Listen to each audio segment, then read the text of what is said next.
السلام عليكم ورحمة الله وبركاته. بسم الله الرحمن الرحيم. الحمد لله رب العالمين. الصلاة والسلام على سيدنا محمد وآله وصحبه أجمعين. ഒന്നരായ പണ്ഡിതന്മാരെ, രക്ഷിതാക്കളെ, പ്രിയപ്പെട്ട സഹോദരന്മാരെ, അല്ലാഹു നമ്മുടെ ഈ സംഗമം അവനിഷ്ടപ്പെടുന്ന സാലിഹായ അമലായി നമ്മിൽ നിന്ന് പരിഗണിക്കുമാറാവട്ടെ. ആമീൻ.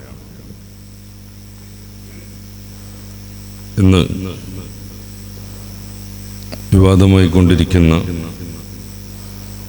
കേരളത്തിലെ ചില ഭക്ഷണ സംസ്കാരത്തെക്കുറിച്ചും അതിൻ്റെ പിന്നിലുള്ള മതപരവും മതേതരവുമായ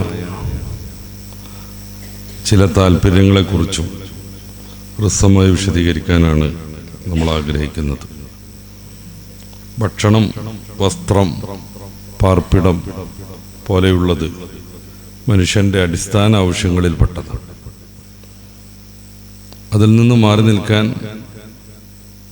വിരക്തരായി ജീവിക്കാൻ നമുക്ക് സാധ്യമല്ല. പരിശുദ്ധ ഇസ്ലാം മറ്റ് വിഷയങ്ങളെപ്പോലെ തന്നെ ഭക്ഷണത്തിൻ്റെ കാര്യത്തിലും കൃത്യമായ അവബോധം വിശ്വാസികൾക്ക് നൽകുന്നുണ്ട്. പൊതുവെ പറഞ്ഞാൽ എല്ലാ ഭക്ഷ്യപദാർത്ഥങ്ങളും അനുവദനീയമാണ്. ഭക്ഷ്യപദാർത്ഥങ്ങളാകുന്ന കാര്യങ്ങളൊക്കെ പൊതുവെ അനുവദനീയമാണ്. പിന്നെ ദൈവിക ദർശനം നിരോധിച്ച, പാടില്ലെന്ന് പറഞ്ഞ കുറേ ഭക്ഷ്യവസ്തുക്കൾ, അത് മാറ്റി നിർത്തേണ്ടത് വിശ്വാസിയെ സംബന്ധിച്ചിടത്തോളം അവൻ്റെ മതപരമായ ബാധ്യതയാണ്. ഇപ്പോൾ മാംസ ഭക്ഷണങ്ങളാവട്ടെ, അല്ലാത്ത വെജിറ്റേറിയൻ ഭക്ഷണങ്ങളാവട്ടെ, അതിൽ മതം വിലക്കിയ കാര്യങ്ങൾ മാറ്റി വെക്കണം. പൊതുവെ മനുഷ്യർ മാംസബുക്കുകളാണ് എന്ന് തെളിയിക്കപ്പെട്ടൊരു വസ്തുതയാണ്. ഈ പശുക്കളെ പോലെ, ആടുകളെ പോലെ നമ്മൾ സസ്യബുക്കുകളല്ല. അവയ്ക്ക് മാംസം ചവച്ചരക്കാനോ അത് ദഹിപ്പിച്ച് ശരീരത്തിൽ ആഗിരണം ചെയ്യാനോ ഉള്ള ശക്തി സൃഷ്ടിപരമായി ഇല്ല. അതുകൊണ്ടാണ് അവറ്റങ്ങൾക്ക് കോമ്പല്ലില്ലാത്തത്, കൂർത്ത പല്ലില്ലാത്തത്. പുല്ലും മറ്റു ഭക്ഷ്യവസ്തുക്കളും മുറിച്ചെടുക്കാനുള്ള പരന്ന കത്തി പോലെയുള്ള പല്ല് അവരുടെ മുന്നിലുണ്ടാകും. പിന്നെ അത് ഗ്രൈൻഡ് ചെയ്ത് പൾപ്പ് പോലെയാക്കി ശരീരത്തിലേക്ക് പാകപ്പെടുത്തും വിധത്തിൽ അതിനെ അരച്ച് കുഴമ്പ് പോലെയാക്കാനുള്ള ഈ ഗ്രൈൻഡർ പോലെയുള്ള ആ പരന്ന അമ്മി പോലെയുള്ള പല്ലുകളും കാണും. നേരെ മറിച്ച് സിംഹം, കടുവ പോലെയുള്ള മൃഗങ്ങൾ മാംസബുക്കുകളാണ്. അതുകൊണ്ട് തന്നെ അങ്ങനെ മുറിച്ചെടുക്കാൻ പറ്റും വിധത്തിലുള്ള പല്ലുകൾ അവയ്ക്കില്ല. മൊത്തം കൂർത്ത പല്ലുകളാണ്. മാംസം കടിച്ചു പറിക്കാനും അത് ഉപയോഗപ്പെടുത്താനും പറ്റും വിധം കൂർത്ത പല്ലുകളാണ് അവയ്ക്കുണ്ടാകുക. ഈ ആടിനെ പോലെ അല്ലെങ്കിൽ പശുവിനെ പോലെ മുന്നിൽ പരന്ന പല്ലുകൾ കാണില്ല. മനുഷ്യനെ സംബന്ധിച്ചിടത്തോളം അവൻ മിശ്ര ബുക്കാണ്. എന്നുവെച്ചാൽ മാംസഭക്ഷണവും അതേപ്രകാരം സസ്യ ഭക്ഷണവും വെജിറ്റേറിയനും ഒക്കെ മനുഷ്യന് സ്വീകരിക്കാൻ പറ്റും. അതിനുപയോഗപ്പെടും വിധത്തിൽ മുറിക്കാനുള്ള പശുക്കളെ പോലെയുള്ള പല്ലുകൾ നമ്മുടെ മുമ്പിലുണ്ട്. തൊട്ടുപ്പുറത്ത് കടുവകളെപ്പോലെ കൂർത്ത കോമ്പല്ലുകളുണ്ട്. ഇത് അരച്ച് പൾപ്പാക്കാൻ ആവശ്യമായ സംവിധാനങ്ങളും നമ്മുടെ പൽനിരകളിൽ തന്നെയുണ്ട്. നമ്മൾ ഒരാടിനെ പിടിച്ച് മാംസഭക്ഷണം മാത്രം നൽകിയാൽ അതിൻ്റെ ജീവിതം ദുസ്സഹമാവും. നമ്മളൊരു കടുവയെ പിടിച്ച് പുല്ലുപോലെയുള്ള ഭക്ഷണങ്ങൾ മാത്രം നൽകിയാലോ അതിനും ജീവിതം മുന്നോട്ട് കൊണ്ടുപോകാൻ കഴിയില്ല. മനുഷ്യനെ സംബന്ധിച്ചിടത്തോളം അവന് സസ്യാഹാരവുമായി മുന്നോട്ട് പോകുന്നതിന് തകരാറില്ല, മാംസാഹാരവുമായി മുന്നോട്ട് പോകുന്നതിന് തകരാറില്ല. അത് രണ്ടും ആവശ്യാനുസരണം അതത് സമയത്ത് ഉപയോഗപ്പെടുത്തി മിശ്രബുക്കായി പോകുന്നതിനും യാതൊരു തടസ്സമില്ല. അതുകൊണ്ട് തന്നെ ലോകത്തെ ഏകദേശം 80%, 90% ആളുകളും മാംസം ഉപയോഗിക്കുന്നവരാണ്. നമ്മുടെ ഇന്ത്യയിൽ 75% ആളുകളും മാംസം ഉപയോഗിക്കുന്നു. പിൽക്കാലത്ത് മാംസം പാടില്ലെന്ന് ഒരു പ്രചാരണം വന്ന ഹൈന്ദവ സമൂഹത്തിൽ പോലും കേവലം 30% താഴെ ആളുകളാണ് സസ്യാഹാരികൾ എന്ന പേരിൽ ജീവിക്കുന്നത്. അത് പിൽക്കാലത്ത് വന്നൊരു കാര്യമാണ്. മുമ്പ് നമ്മൾ വിശദീകരിച്ചിട്ടുണ്ട്. ഇന്നും സാന്ദർഭികമായി നമുക്ക് ചിലത് പറയാം. മനുഷ്യൻ പൊതുവെ മിശ്രബുക്കാണ്. അവന് സസ്യാഹാരവും പറ്റും, അപ്രകാരം തന്നെ മാംസാഹാരവും അവന് സ്വീകരിക്കാൻ പറ്റും. പരിശുദ്ധ ഇസ്ലാം മനുഷ്യനെ ഏതെങ്കിലും ഒരു ആഹാരത്തിൽ അവൻ്റെ താല്പര്യം, അവൻ്റെ വികാരങ്ങളെല്ലാം മുറിച്ച് കളഞ്ഞ് അങ്ങനെ ഏതെങ്കിലും ഒരു ആഹാരത്തിൽ തടഞ്ഞു വെക്കുന്നില്ല. മതത്തിൻ്റെ ഒരു മാനവിക വശം കൂടെയാണത്. നിങ്ങൾ സസ്യാഹാരമേ കഴിക്കാവൂ എന്നില്ല, അല്ലെങ്കിൽ നിങ്ങൾ മാംസാഹാരമേ ഭക്ഷിക്കാവൂ എന്നുമില്ല. വിശാലമായൊരു കാഴ്ചപ്പാടോടുകൂടെയാണ് മതം ഭക്ഷണത്തെ സമീപിക്കുന്നത്, നമുക്ക് നിർദ്ദേശം നൽകുന്നതും. മനുഷ്യന് ഉപദ്രവമാകുന്നതൊന്നും കഴിക്കാൻ പാടില്ല. അതുകൊണ്ട് വിഷം പോലെയുള്ള സാധനം അകത്തു പോകരുത്. മനുഷ്യന് ആത്മീയമായി ഉപദ്രവം ചെയ്യുന്ന കുറേ കാര്യങ്ങളുണ്ട്. ഇപ്പോൾ ഉദാഹരണമായിട്ട് കട്ടെടുത്ത ഭക്ഷണം, അത് നല്ല ഭക്ഷ്യയോഗ്യമാണ്, തകരാറൊന്നുമില്ല. പക്ഷെ വിശ്വാസി കഴിക്കാൻ പാടില്ല. എന്തുകൊണ്ട്? അത് അവൻ്റേതല്ല, മോഷ്ടിച്ചതാണ്. ഉപദ്രവം ഉണ്ടാകുന്നത് ആത്മീയമായും ഭൗതികമായും മനുഷ്യന് ഉപയോഗിക്കാൻ പാടില്ല എന്നർത്ഥം. അതുകൊണ്ടാണ് നജസ് ചേർന്ന ഭക്ഷണം കഴിച്ചുകൂടാ. മാലിന്യം എന്ന രീതിയിൽ മതം പഠിപ്പിച്ച കാര്യങ്ങളാണ് ഈ നജസ്. മതം പഠിപ്പിച്ച നജസ് എന്ന മാലിന്യം, മൂത്രാവട്ടെ അല്ലെങ്കിൽ അതുപോലെയുള്ള വേസ്റ്റുകളാവട്ടെ, അത് ചേർന്ന ഭക്ഷണം ഒരിക്കലും മനുഷ്യന് സംഗതമല്ല, പാടില്ല. അതിപ്പോ സയന്റിഫിക്കായിട്ട് നല്ല ഭക്ഷ്യയോഗ്യമാണ്, പക്ഷേ മതത്തിന് പറ്റൂല. എന്തുകൊണ്ട്? ആത്മീയമായും ഭൗതികമായും മനുഷ്യന്റെ ശരീരത്തെ ബാധിക്കുന്ന, വിഷമിപ്പിക്കുന്ന, പ്രയാസപ്പെടുത്തുന്ന ഒന്നും മനുഷ്യന് കഴിച്ചുകൂടാ. പിന്നെ അള്ളാഹുവിൽ നിന്നുള്ള വലിയൊരു കാരുണ്യമായാണ് അള്ളാഹു ഭക്ഷണത്തെ പഠിപ്പിക്കുന്നത്, പ്രത്യേകമായിട്ടും. എന്തുകൊണ്ട്? ഭക്ഷണം മനുഷ്യന് അടിസ്ഥാനപരമായി റബ്ബിൽ നിന്ന് ലഭ്യമാവണം. ഇപ്പൊ നമ്മൾ ഈ സസ്യലതാദികളെ കുറിച്ച് പഠിക്കുമ്പോൾ അത് ഈ ഭൂമിയിൽ പാകപ്പെട്ടു വരാൻ ഭൂമിയെ അതിനു വേണ്ടി സംവിധാനിച്ചതടക്കം റബ്ബിന്റെ വലിയ നിഅമത്തുകളാണ്. പലപ്പോഴും ഉപരിലോകത്തിൽ നിന്ന് ജലം ഇറക്കുന്നതും അതുവഴി വിവിധങ്ങളായ ധാന്യങ്ങളും ഭക്ഷ്യപദാർത്ഥങ്ങളും മുളച്ചു വരുന്നതിനെയും കുറിച്ച് ഖുർആൻ അനുഗ്രഹമായിട്ട് തന്നെ പറയുന്നുണ്ട്. ഞാൻ ആയത്തുകൾ ഉദ്ധരിക്കുന്നില്ല, കുറച്ച് സമയം നമ്മുടെ മുമ്പിലുള്ളൂ. അള്ളാഹു ആഗ്രഹിക്കുന്ന ആളുകൾക്ക് ഇഷ്ടപ്പെട്ടത് നൽകും എന്ന് പറയുന്ന ഖുർആൻ ഭാഗം പോലും ഭക്ഷ്യപദാർത്ഥവുമായി ബന്ധപ്പെട്ടാണ് സംസാരിക്കുന്നത്. മഹാനായ സക്കരിയ നബി അലൈഹിസ്സലാത്തു വസ്സലാം മറിയം ബീവി താമസിക്കുന്ന ജെറൂശലേം ദേവാലയത്തിൻ്റെ പ്രത്യേകമായ ആ സ്ഥലത്ത്, ആ ഒരു ചെറിയ ആ ഒരു ടെൻറ്റിൽ മറിയം ബീവിയെ സംരക്ഷണം ഏറ്റെടുത്ത അന്നത്തെ പണ്ഡിതനായിരുന്ന, അന്നത്തെ ബൈത്തുൽ മുഖദ്ദിസിലെ സേവകനായിരുന്ന സക്കരിയ അലൈഹിസ്സലാത്തു വസ്സലാം കയറി ചെല്ലുമ്പോൾ മറിയം ബീവി അടുത്ത് ആ നാട്ടിൽ ലഭ്യമല്ലാത്തതും ആ സീസണിൽ കിട്ടാത്തതുമായ ഭക്ഷ്യപദാർത്ഥങ്ങൾ കാണുന്നുണ്ട്. വലമ്മാ ദഖല അലൈഹാ സക്കരിയൽ മിഹ്റാബ് വജദ ഇൻദഹാ റിസ്ഖാ. സാധാരണഗതിയിൽ അവിടെ ലഭ്യമല്ലാത്ത ഭക്ഷ്യപദാർത്ഥങ്ങൾ കാണുന്നു. ആ സമയത്ത് അവിടുന്ന് മറിയം ബീവിയോട് ചോദിക്കുന്നുണ്ട്, അന്നാ ലക്കി ഹാദി, ഇതെവിടുന്ന് കിട്ടി? ഇതെവിടുന്നാ കിട്ടിയത്? അസമയത്ത് മറിയം ബീവി പറയുന്നത്, ഹുവ മിൻ ഇൻദില്ലാഹ്, ഇത് അള്ളാഹുവിൽ നിന്ന് കിട്ടിയതാണ്. ഇന്നല്ലാഹ യർസുഖു മൻ യശാഉ ബിഗൈരി ഹിസാബ്, അള്ളാഹു ആഗ്രഹിക്കുന്നവർക്ക് കണക്കില്ലാതെ നൽകുമല്ലോ. അപ്പോൾ അവിടെ ലഭ്യമല്ലാത്ത ഭക്ഷ്യപദാർത്ഥങ്ങൾ എങ്ങനെ ലഭ്യമായി? ഖുർആൻ തന്നെ അത് വിശദീകരിക്കുന്നുണ്ട്. മറിയം ബീവിയോട് അള്ളാഹു അവിടെയുള്ള ഈത്തപ്പനയുടെ കുത്തിവെച്ച, നാട്ടിവെച്ച കാലിളക്കാൻ പറയുകയും അതിൽ നിന്ന് അവിടത്തേക്ക് ആവശ്യമായ എല്ലാ ഭക്ഷ്യപദാർത്ഥങ്ങളും ലഭ്യമാവുകയും ചെയ്യുന്നു. ഇത് അള്ളാഹുവിൻ്റെ പതിവ് രീതിയിലുള്ളതല്ലാത്തൊരു സഹായവും ഭക്ഷ്യദാനമാണ്. ഈ ഒരു പശ്ചാത്തലത്തിലാണ് ഇന്നല്ലാഹ യർസുഖു മൻ യശാഉ ബിഗൈരി ഹിസാബിൻ, കണക്കില്ലാതെ അള്ളാഹു നൽകുമെന്ന് മറിയം ബീവി പ്രഖ്യാപിക്കുന്നത്.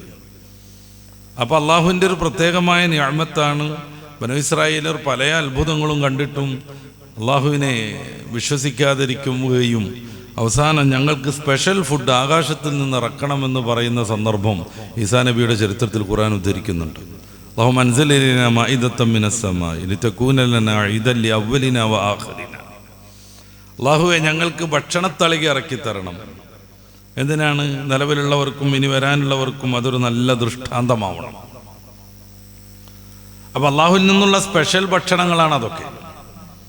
നേരെ മറിച്ച് നമ്മൾ സാധാരണഗതിയിൽ കൃഷി ചെയ്തുണ്ടാക്കുന്നതും റബ്ബിൻ്റെ കാരുണ്യമാണെന്ന് നമ്മൾ ഉൾക്കൊള്ളണം. നമ്മൾ കൃഷി ചെയ്തു, എല്ലാ സംവിധാനങ്ങളും ചെയ്തു, അപ്രാവശ്യം കൊടും വേനലായി കരിഞ്ഞുണങ്ങിപ്പോകും. അങ്ങനെയുള്ള ചില ചരിത്രങ്ങളും ഖുർആൻ ഉദ്ധരിക്കുന്നുണ്ട്. സൂറത്തുൽ കഹ്ഫിലെ സഹോദരന്മാരുടെ കഥ ഉദാഹരണം.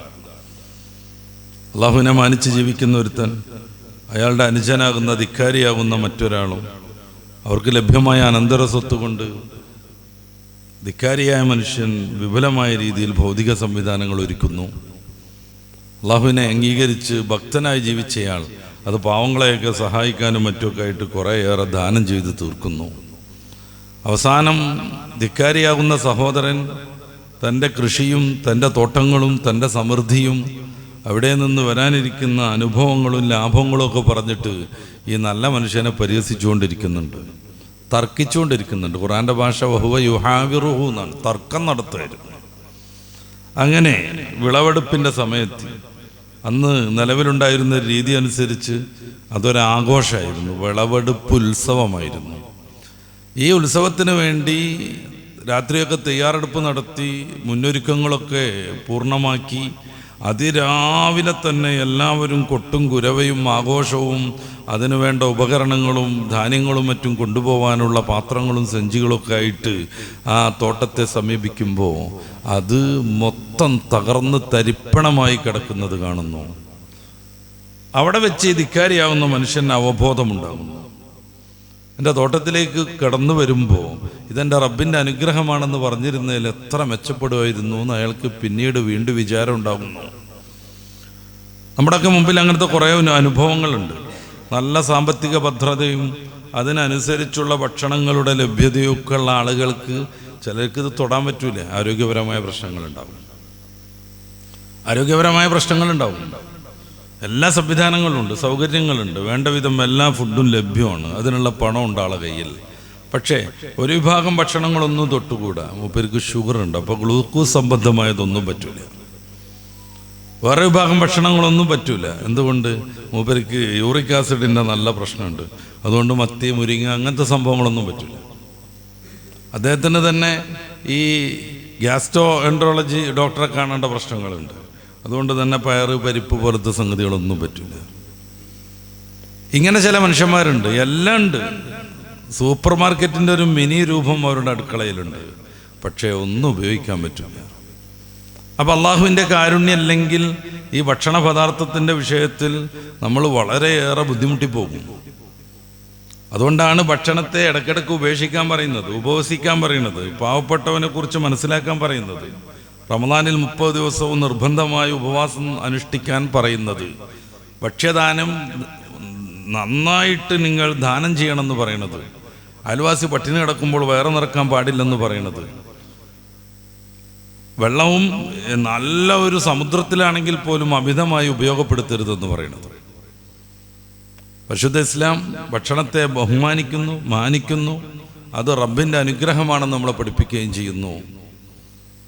അപ്പോൾ ഏതെങ്കിലും ഒരു ഭക്ഷണ രീതിയിൽ തളച്ചിടാതെ വിശാലമായ കാഴ്ചപ്പാടാണ് മതത്തിനുള്ളത്. മതം വിലക്കിയ കുറച്ച് സംഗതികൾ അത് ആത്യന്തികമായി മനുഷ്യന് ദോഷം ചെയ്യുന്നതാണ്. ഇപ്പോൾ ഉദാഹരണമായിട്ട് പന്നി മാംസം തൊടാൻ പാടില്ല. ലോകത്ത് കുറേ ആളുകൾ ഭക്ഷിക്കുന്നൊരു സാധനമാണിത്, പ്രത്യേകിച്ച് ക്രൈസ്തവ മേഖലയിൽ. തീരെ അത് ഉപയോഗിക്കാത്തവർ മുസ്ലിങ്ങളും ജൂതന്മാരുമാണ്. കാരണം ബൈബിളിൽ, പഴയ നിയമം ബൈബിളിൽ പന്നിയെ തൊടാൻ പാടില്ലെന്നും ഭക്ഷണം കഴിക്കാൻ പാടില്ലെന്നും രണ്ടിടത്തെങ്കിലും ഉണ്ട്. ലേവ്യർ പുസ്തകത്തിലും ആവർത്തന പുസ്തകത്തിലും. പന്നിയുടെ മാംസം പാടില്ല, അത് തൊട്ടടുത്ത് പോലും തൊടാൻ പാടില്ല. ഇത്ര കൃത്യമായി പറയുന്ന ആ ബൈബിൾ ഗ്രന്ഥം ഞങ്ങളുടേതാണെന്ന് അവകാശപ്പെടുകയും അത് ലോകത്താകമാനം പ്രിന്റ് ചെയ്ത് വിതരണം ചെയ്യാൻ ശ്രമിക്കുകയൊക്കെ ചെയ്യുന്ന ടീംസ് തന്നെ പന്നിയെ ധാരാളമായി ഭക്ഷിക്കും, പന്നിയെ വളർത്തും, പന്നിയുടെ അനുഭവങ്ങളൊക്കെ എടുക്കും. ജൂതന്മാർ പക്ഷേ വ്യത്യസ്തരാണ്. അവർ അവരുടെ വേദഗ്രന്ഥം എന്ന് പറയുന്ന പഴയ നിയമം ബൈബിൾ, ക്രൈസ്തവരുടേത് പുതിയ നിയമം നമുക്കറിയാം. പിന്നെ പുതിയ നിയമം കൊണ്ട് ജീവിക്കാൻ മാത്രം പറ്റുന്ന ഒരു സാഹചര്യം ഇല്ലാത്തത് കൊണ്ട് പുതിയ നിയമം അനുസരിച്ച് ഒരു മനുഷ്യന് ജീവിക്കാൻ അതിന് പറ്റുന്ന സംവിധാനങ്ങളില്ല. കുറേ സംഗതികളാണ് അതിൽ പറയുന്നത്, കുറേ കഥകളും ചരിത്രങ്ങളുമാണ് അത് പറയുന്നത്, യേശുവിൻ്റെ ജീവിതത്തെക്കുറിച്ചുള്ള ചില സംഭവങ്ങളൊക്കെ. അതുകൊണ്ടൊരു മനുഷ്യൻ എങ്ങനെയാണ് ജീവിക്കുക എന്നതിനെക്കുറിച്ച് കൃത്യമായ രീതിയിൽ അവബോധം കിട്ടാത്തത് കൊണ്ടും പഴയ നിയമത്തെ നിവർത്തിപ്പാനല്ല, അതിനെ തകർക്കാനോ മാറ്റാനോ നീക്കാനോ അല്ല, നിവർത്തിപ്പാനാണ് ഞാൻ വന്നത് എന്ന് യേശുക്രിസ്തു തന്നെ പറയുന്ന ഒരു പിൻബലം കൊണ്ടും. മത്തായിയുടെ സുവിശേഷത്തിൻ്റെ 5-ാം അധ്യായത്തിൻ്റെ 17-ാമത്തെ വാക്യം അതാണ്.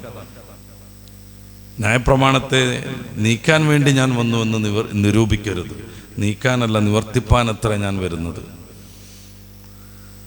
അപ്പം ജീവിക്കാൻ വേണ്ട നിയമങ്ങൾ പുതിയ നിയമത്തിൽ നിന്ന് ലഭ്യമല്ലാത്തത് കൊണ്ട് പഴയ നിയമത്തെയും കൂടെ പിടിച്ച് നടക്കുന്നവരാണ് ലോകാടിസ്ഥാനത്തിൽ ക്രൈസ്തവർ. യഥാർത്ഥത്തിൽ അത് ജൂതന്മാരുടെ വേദഗ്രന്ഥമാണെന്നാണ് അവർ പറയുന്നത്. ആ വേദഗ്രന്ഥത്തിൽ ചുരുങ്ങിയത് 2 പന്നിയെ തൊടരുത്, ഭക്ഷണമാക്കരുത് എന്ന് പറയുന്നത് കൊണ്ട് ജൂതന്മാർക്ക് പന്നി വളരെ വിരുദ്ധമായ ആഹാരമാണ്. കോഷർ ഫുഡ് എന്നാണ് അവരുടെ ഹലാൽ ഫുഡിനെ കുറിച്ച് പറയുക. വലിയ വലിയ വിമാനങ്ങളിലൊക്കെ അതിനുള്ള സംവിധാനം കൂടെ ഉണ്ട്. അവർക്കത് തിരഞ്ഞെടുക്കാൻ പറ്റും. ഹലാൽ ഫുഡ് നമ്മൾ തിരഞ്ഞെടുക്കുന്നത് പോലെ അവർക്കതും തിരഞ്ഞെടുക്കാൻ പറ്റും. അപ്പോൾ പന്നിയെ ഭക്ഷിക്കരുത് എന്ന് പരിശുദ്ധ ഖുർആൻ, തിരുഹദീസ്, അള്ളാഹുവിൻ്റെ റസൂലിൻ്റെ കൽപ്പനകളിൽ ഉള്ളതാണ്. അതെന്തുകൊണ്ട് കൂടുതലൊന്നും നമ്മൾ സംസാരിക്കുന്നതിന് യാതൊരു അർത്ഥമില്ല. അതിൻ്റെ സയൻറ്റിഫിക്കായ കുറേ വിശദീകരണങ്ങളുണ്ട്, ഞാൻ അങ്ങോട്ട് കിടക്കുകയല്ല. വിശ്വാസി എന്ന് പറഞ്ഞാൽ അള്ളാഹുവും റസൂലും പറയുന്നത് അങ്ങനെ അംഗീകരിക്കുന്നതാണ്. അത് നമ്മുടെ താല്പര്യങ്ങളോടും നമ്മുടെ തീരുമാനങ്ങളോടും യോജിച്ചു വരണമെന്നില്ല. ഒരു വിശ്വാസിയെ സംബന്ധിച്ചിടത്തോളം അള്ളാഹു പറഞ്ഞു, റസൂല് പറഞ്ഞു, പരിശുദ്ധ ഇസ്ലാം കൽപ്പിച്ചു, അത് മാത്രമാണ് ആവശ്യം. അതല്ലാതെ അതിൻ്റെ ശാസ്ത്രീയമായ വിശദീകരണം എന്തുകൊണ്ട് പന്നി ഭക്ഷിച്ചുകൂടാ, ആ ചോദ്യത്തിന് യാതൊരു അർത്ഥമില്ല. കാരണം വിശ്വാസിയാണോ? 33-ാം അധ്യായമല്ല അഹ്സാബിൻ്റെ 36-ാമത്തെ വാക്യം നമ്മൾ മറക്കരുത്. മാ കാന ലി മുഅ്മിനിൻ വലാ മുഅ്മിനത്തിൻ ഇദാ ഖദല്ലാഹു വറസൂലുഹു അംറാ അൻ യകൂന ലഹുമുൽ ഖിയറത്തു മിൻ അംരിഹിം. മുഅ്മിനായ ആണിനും മുഅ്മിനായ പെണ്ണിനും അള്ളാഹുവും റസൂലും ഒരു കാര്യം തീരുമാനിച്ചാൽ അതിന് വിരുദ്ധമായി മറ്റൊന്ന് തീരുമാനിക്കാനേ പറ്റില്ല. വമൻ യഅ്സുല്ലാഹ വറസൂല, ആരെങ്കിലും ഇതിന് വിരുദ്ധമായി സ്വന്തം ഇഷ്ടപ്രകാരം ഇച്ഛയ്ക്കനുസരിച്ച് ഒരു തീരുമാനം കൈക്കൊള്ളുകയാണെങ്കിൽ ഫഖദ് ളല്ല ളലാലൻ മുബീന, അവൻ വ്യക്തമായ വഴികേടിലാണെന്നാണ് ഖുർആൻ പറയുന്നത്. അപ്പം എന്തുകൊണ്ട് പന്നിമാംസം പാടില്ല? എന്തുകൊണ്ട് നായമാംസം പാടില്ല? മതം പറഞ്ഞു എന്നതാണ് അതിന് ഏറ്റവും പ്രധാനപ്പെട്ട ഉത്തരം. പിന്നെ അതിൻ്റെ ശാസ്ത്രീയമായ സംഗതികളൊക്കെ നമുക്ക് വേണമെങ്കിൽ ഇതിനൊരു പിന്തുണക്കോ അല്ലെങ്കിൽ ഒരു സന്തോഷത്തിനൊക്കെ വേണ്ടി ചർച്ച ചെയ്യാം എന്നതല്ലാതെ മതം പറഞ്ഞു എന്നതാണ് അതിൻ്റെ ഏറ്റവും വ്യക്തമായ ഉത്തരം. ആ മതനിയമങ്ങളെ സമ്പൂർണ്ണമായി അംഗീകരിക്കുന്നവനാണ് വിശ്വാസി. അപ്പോൾ ഇതര ആദർശങ്ങളുടെ കാഴ്ചപ്പാടുകൾ ധാരാളമായി ചർച്ച ചെയ്യണമെന്ന് എനിക്ക് തോന്നുന്നില്ല. മനുഷ്യൻ മിശ്ര ബുക്കാണ്. അതുകൊണ്ട് തന്നെ ചില പ്രത്യേകമായ ഭക്ഷ്യപദാർത്ഥങ്ങളെ മാറ്റിവെക്കാൻ ഇസ്ലാം കൽപ്പിച്ചതൊഴിച്ചാൽ പൊതുവെ ശരീരത്തിന് ദോഷം ചെയ്യാത്ത ഭക്ഷ്യപദാർത്ഥങ്ങളൊക്കെ മുസ്ലിങ്ങൾക്കാവാം. എവിടെയാണ് ഈ ഷവർമ വിവാദത്തിലേക്ക് വരുന്നത്? അതൊരു മുസ്ലിം ഫുഡാണെന്ന് പലരും തെറ്റിദ്ധരിക്കുന്നു. സത്യത്തിൽ അതിൻ്റെ അടിസ്ഥാനപരമായി നമ്മൾ ചിന്തിക്കുമ്പോൾ അത് തുർക്കി ബേസ്ഡ് ആകുന്ന ഒരു ഫുഡാണ്. തുർക്കിയിലെ ആളുകൾ പണ്ടൊക്കെ സഞ്ചാരകാലത്ത് അങ്ങോട്ടും ഇങ്ങോട്ടും ഇങ്ങനെ നാടോടികളായി സഞ്ചരിക്കുന്ന ആ കാലത്ത് തന്നെയും ഈ കനൽ കൂട്ടിയിട്ട് വാളിൽ മാംസം കൊരുത്ത് അത് ഈ തീയിൻ്റെ മുകളിൽ വെച്ച് ചൂടാക്കി ഭക്ഷിക്കുന്ന ഒരു രീതി ഉണ്ടായിരുന്നു. അവരുടെ സംസ്കാരത്തിൻ്റെ ഭാഗമായിട്ട് അങ്ങനെ ഒരു രീതി ഉണ്ടായിരുന്നു. അതിന് ചില പ്രശ്നങ്ങളുണ്ടായി. ഈ മാംസം വേവുന്നതനുസരിച്ച് അതിൽ നിന്നുള്ള ഫാറ്റ് ഇറ്റിറ്റ് വീഴും, അതിൽ നിന്നുള്ള കൊഴുപ്പ് നെയ്യ് വീണുകൊണ്ടിരിക്കും. അപ്പോൾ തീ കൂടുതൽ ആളിക്കത്തും, അങ്ങനെ മാംസം കരിഞ്ഞു പോവും. അപ്പോൾ അവർക്കത് ഉപയോഗത്തിന് പറ്റാത്തൊരവസ്ഥ വരും. ഇതൊരു പ്രതിസന്ധിയായി നിൽക്കുമ്പോൾ ഇസ്കന്ദർ റുസ്ത എന്ന് പറയുന്ന ഒരു തുർക്കിക്കാരനാണ് ഈ ഷവർമ കണ്ടുപിടിക്കുന്നത്. ഷവർമയുടെ ഗുണം എന്താണ്? അത് കുത്തനെ ഈ കരി അല്ലെങ്കിൽ അതുപോലെയുള്ള കത്തുന്ന വല്ല പദാർത്ഥവും, കൽക്കരി പോലെയുള്ള സാധനം കുത്തനെ ഉള്ള ഒരു സാധനത്തിൽ നിറച്ചു വെച്ചിട്ട് അതിന് തീ കൊടുക്കുകയും അതിൻ്റെ സൈഡിലേക്ക് തീ വരികയും അവിടെ ഒരു ഇരുമ്പ് ദണ്ടിൽ സാധാരണഗതിയിൽ ആടിൻ്റെയോ കോഴിയുടെയോ ആണ് ഈ എല്ലില്ലാത്ത മാംസങ്ങൾ പ്രത്യേകമായ താളത്തിൽ ചില ചേരുവകളൊക്കെ ചേർത്ത് കുത്തിവെച്ച് അതിങ്ങനെ തിരിച്ചുകൊണ്ട്, അപ്പോൾ സ്വാഭാവികമായും അതിൽ വരുന്ന നെയ്യ് ഒറ്റ വീഴില്ല, അതാ ഭക്ഷണത്തിൽ തന്നെ നിലകൊള്ളും. പിന്നെ അതിൻ്റെ സൈഡ് മാത്രം വെന്തുകൊണ്ടിരിക്കും, കരിയൽ സംഭവിക്കില്ല. അങ്ങനെ അദ്ദേഹമാണ് അവരുടെ ഈ പ്രത്യേകമായ ഫുഡിന് ഒരു കരിയ പോലത്തെ പ്രയാസങ്ങളുള്ളത് കൊണ്ട് അതിൽ നിന്ന് രക്ഷപ്പെടുത്താൻ വേണ്ടിയിട്ട് ഇങ്ങനെ ഒരു ഷവർമ എന്ന സാധനം കണ്ടുപിടിക്കുന്നത്. 1867 ഷവർമയുടെ ജനനം. തുർക്കിയിലാണ്. തുർക്കിയിൽ നിന്നത് അറബികളിലേക്ക് കയറുന്നു, അറബികളിൽ നിന്നത് വിവിധ നാടുകളിലേക്ക് എത്തിച്ചേരുന്നു. അങ്ങനെ അത് പേർഷ്യൻ വിഭവമായി മാറുന്നു. പ്രത്യേകിച്ചും യൂറോപ്പിലേക്ക് അതെത്തുന്നു. നമ്മുടെ കേരളത്തിൽ ആദ്യമായി ഷവർമ ഒരു വ്യാവസായികമായി തുടങ്ങി അത് വിതരണമൊക്കെ ചെയ്യുന്ന, കച്ചവടം നടത്തുന്ന ഒരു രൂപമുണ്ടായത് 1995 തലശ്ശേരിയിലാണ്. അതിനാവശ്യമായ ഉപകരണങ്ങൾ അന്ന് കുവൈത്തിൽ നിന്നായിരുന്നു ഇറക്കുമതി ചെയ്തത്. അന്നത് ചർച്ചയായിരുന്നു, പത്രങ്ങളിലൊക്കെ വന്നിട്ടുണ്ടായിരുന്നു. ആ കൊള്ളിയും കോലും അതിനുള്ള അടുപ്പും കൽക്കരിയൊക്കെ കുവൈത്തിൽ നിന്നായിരുന്നു അന്ന് ഇറക്കുമതി ചെയ്തത്. കേരളത്തിൽ ആദ്യമായി ഷവർമ തുടങ്ങുന്നത് തലശ്ശേരിയിലാണ്. ഈ ഷവർമയുടെ പ്രശ്നം എന്താണ്? സത്യത്തിൽ സാധാരണ ഒരു ഭക്ഷ്യപദാർത്ഥമാണത്. ഏത് ഭക്ഷ്യപദാർത്ഥവും ശ്രദ്ധയോടുകൂടെ കൈകാര്യം ചെയ്തില്ലെങ്കിൽ അത് ഉപദ്രവമായി തീരും. പ്രത്യേകിച്ച് മാംസ ഭക്ഷ്യപദാർത്ഥങ്ങൾ, അതിൽ ഫംഗസ് പോലെയുള്ള മനുഷ്യന് ഉപകാരപ്പെടാത്ത അല്ലെങ്കിൽ ഉപദ്രവം ചെയ്യുന്ന കാര്യങ്ങൾ വന്നുകൂടാനുള്ള സാധ്യത ശ്രദ്ധക്കുറവ് കൊണ്ട് വളരെ കൂടുതലാണ്. അങ്ങനെ ചില പ്രയാസങ്ങൾ ഷവർമയായി ബന്ധപ്പെട്ടുണ്ടായി. അത് ഷവർമയ്ക്ക് മാത്രമൊന്നുമല്ല, നല്ല സദ്യയും നല്ലോണം ഉപയോഗപ്പെടുത്തിയിട്ടില്ലെങ്കിൽ അതുകൊണ്ട് ദോഷമുണ്ടാവും. സദ്യയിലെ ഏതെങ്കിലും ഒരു കറി, ഒരു കൂട്ടുകറിക്ക് ശരിയായ രീതി അല്ലാത്ത വിധത്തിൽ അത് പാചകം ചെയ്താൽ ചിലപ്പോൾ 4-5 ദിവസം ഒന്നിച്ച് വയറിളക്കായിരിക്കും. അത് പൊതുവെ എല്ലാ ഭക്ഷ്യപദാർത്ഥത്തിലുള്ളതാണ്. കേരളത്തിൽ 1-2 മരണങ്ങൾ ഈ ഷവർമയുമായി ബന്ധപ്പെട്ട അതിസാരം വഴി റിപ്പോർട്ട് ചെയ്തപ്പോൾ അതിന് ഗവൺമെൻറ് പ്രത്യേകമായ ഒരു ചിട്ടവട്ടങ്ങൾ ഉണ്ടാക്കുകയും അത് മൊത്തം പ്രസിദ്ധീകരിക്കുകയും ചെയ്തിട്ടുണ്ട്. അത് ഫുഡ് ആൻഡ് സേഫ്റ്റി ആയിട്ട് ബന്ധപ്പെട്ട ടീമൊക്കെ പാലിക്കുകയും അവർ ശ്രദ്ധിക്കുകയും അന്നുണ്ടാക്കിയ നിയമം വഴി ആരോഗ്യപരമായ രീതിയിൽ ഷവർമയുടെ നിർമ്മാണത്തെ കാണുകയും അത് ചെയ്യാനുള്ള സംവിധാനങ്ങൾ ഒരുക്കുകയും അത് അങ്ങനെയല്ലാത്ത വിധം വൃത്തികെട്ട പശ്ചാത്തലത്തിലോ മറ്റോ ഒക്കെ ഉണ്ടാക്കുന്നുവെങ്കിൽ അതിനെ നിരോധിക്കുകയൊക്കെ ചെയ്യുകയാണ് സംഘതമായ രീതി. അതൊരു മതത്തിൻ്റെ മേലിൽ അടിച്ചേൽപ്പിക്കുകയോ തെരുവുകൾ മൊത്തം ശവങ്ങളുടെ മണമാണെന്ന് പറഞ്ഞിട്ട് ആക്ഷേപിക്കുകയൊക്കെ ചെയ്യുന്നതിന് ചില പ്രത്യേകമായ ലക്ഷ്യങ്ങളുണ്ട്. ഇവ പലപ്പോഴും ഉത്തരേന്ത്യയിലൊക്കെ വ്യാപകമായൊരു ഭക്ഷണമാണ് പാനിപൂരി എന്ന് പറയുന്ന സാധനം. പൂരി തന്നെ കുഞ്ഞു രൂപത്തിലുണ്ടാക്കുക, ചെറിയ അപ്പോൾ കുറച്ചുകൂടെ ഒക്കെ അതിങ്ങനെ മൊരിഞ്ഞ രൂപത്തിലാവും. എന്നിട്ട് അതിൽ പ്രത്യേകമായ ഒരു വെള്ളം നിറച്ചൊഴിച്ചിട്ട് ഓരോന്ന് ആ വെള്ളം സഹിതം വായിലേക്ക് വെക്കുന്ന ഒരു രീതിയാണ്. പലപ്പോഴും പല ടൗണുകളിലും നമ്മളത് കാണാൻ പറ്റും. ആ മനുഷ്യന്മാർ അവർക്ക് അതിൻ്റെ ഉള്ളിൽ നിറക്കേണ്ട കുറച്ച് മസാല കൂട്ടുണ്ട്. അതിങ്ങനെ സെറ്റാവാതിരിക്കാൻ ഇങ്ങനെ ഇളക്കിക്കൊണ്ടിരിക്കലാണ് ആ പണി. വെറുതെ ഇരിക്കണ സമയത്തൊക്കെ അവരതിങ്ങനെ ഇളക്കിക്കൊണ്ടിരിക്കും. നമ്മളെ പക്കാ മലപ്പുറം ഭാഷയിൽ പറഞ്ഞ ഇങ്ങനെ കിളിമ്പി കളിച്ചുകൊണ്ടിരിക്കും. എന്നാൽ സെറ്റാൻ പാടില്ല. ഒന്ന്. രണ്ടാമതായി ഈ സാധനം ഉണ്ടാക്കി കൊണ്ടുവരുന്ന ചില പശ്ചാത്തലങ്ങൾ നമുക്ക് വീഡിയോസൊക്കെ ആയിട്ട് കാണാൻ പറ്റും. ഏതെങ്കിലും ഒരു ഒറ്റ റൂമിലാണ് ഇവർ താമസിക്കുന്നത്, 2, 3, 4 ആൾക്കാർ. അത് തന്നെയാണ് അവരുടെ കിച്ചൺ, അത് തന്നെയാണ് അവരുടെ ഈ സംഗതികളൊക്കെ സ്റ്റോർ ചെയ്യാനുള്ള സ്ഥലം. അവിടെ തന്നെയാണ് അവരുടെ വേസ്റ്റുകളൊക്കെ അഴിച്ചിടുന്നത്. അവിടെ തന്നെയായിരിക്കും അവർ ഉറങ്ങുന്നത്. വല്ലാതെ ദൂരമൊന്നുമില്ലാതെ ആ ജനലിലും അതിലൊക്കെ നിന്നിട്ട് തന്നെ ആയിരിക്കും അവർ ബ്രഷ് ചെയ്യണതും മറ്റും. ഇപ്പം ശരിക്കും ഒരു സസ്യാഹാരമാണ് ഈ പാനിപൂരി. അത് നിർമ്മിക്കുന്ന സാഹചര്യം ഇவ்விധത്തിലാണെങ്കിൽ പലപ്പോഴും മരണം വരെ സംഭവിക്കും. നല്ല വൃത്തിയിൽ ഇങ്ങനെ പൊതിഞ്ഞു വെച്ചിട്ട് കവറൊക്കെ വെച്ചിട്ട് അതിൽ നിന്ന് ഓരോന്ന് എടുത്തിങ്ങനെ വായക്കിടുമ്പോൾ അതൊന്നും ആലോചിക്കൂല. പലപ്പോഴും ബിസ്ക്കറ്റ് കമ്പനികളുടെ ഉള്ളിൽ നിന്നുള്ള വീഡിയോസ് വരാറുണ്ട്. കാലുകൊണ്ടൊക്കെ ഇങ്ങനെ ചവിട്ടി പാകപ്പെടുത്തുകയാണ് ഈ മൈദ. അതും 5-6 ആളുകൾ ചേർന്നിട്ട് വേർത്തൊലിച്ചുകൊണ്ടിരിക്കുന്നു അവർ. അത് പോകാൻ പ്രത്യേകം പാത്തി സംവിധാനങ്ങളൊന്നുമില്ല. നമ്മൾ ഈ റൂഫിൽ നിന്ന് വെള്ളം വരുമ്പോൾ ആ വെള്ളം ഒന്നിച്ചിങ്ങനെ പുറത്തു പോയി ഒരു സ്ഥലത്ത് നിക്ഷേപിക്കപ്പെടുന്നത് പോലുള്ള സംവിധാനങ്ങളൊന്നുമില്ല. ഈ 5-6 മനുഷ്യന്മാർ ഒരു പഴകിയ ഒരു ഇന്നർ വെയർ ഇട്ടിട്ട് അല്ലെങ്കിൽ ഒരു ബർമൂടി ഇട്ടിട്ട് ചവിട്ടി ചവിട്ടി ചവിട്ടി പാകപ്പെടുത്തുമ്പോൾ അങ്ങനെ ഇറ്റിറ്റ് വീഴാണ്. അച്ചാർ കമ്പനികളെ കുറിച്ച് അങ്ങനെ പല റിപ്പോർട്ടുകളും വരാറുണ്ട്. ഇതൊക്കെ സസ്യാഹാരമാണെങ്കിൽ പോലും മനുഷ്യന് ഉപദ്രവമാവും. ഒരു പ്രമുഖ RSS നേതാവ് ഈയിടെ നടത്തിയ ഒരു പരാമർശമാണ് ഇന്നിപ്പോൾ കേരളത്തിലാകെ ചർച്ച ചെയ്തുകൊണ്ടിരിക്കുന്നത്. അദ്ദേഹം പറയുന്നത് കേരളത്തിൽ ഷവർമ്മ കഴിച്ചു മരിച്ച ആളുകളിൽ മുഹമ്മദ് ഇല്ല, ഫിലിപ്പോസ് ഇല്ല എന്നാണ്.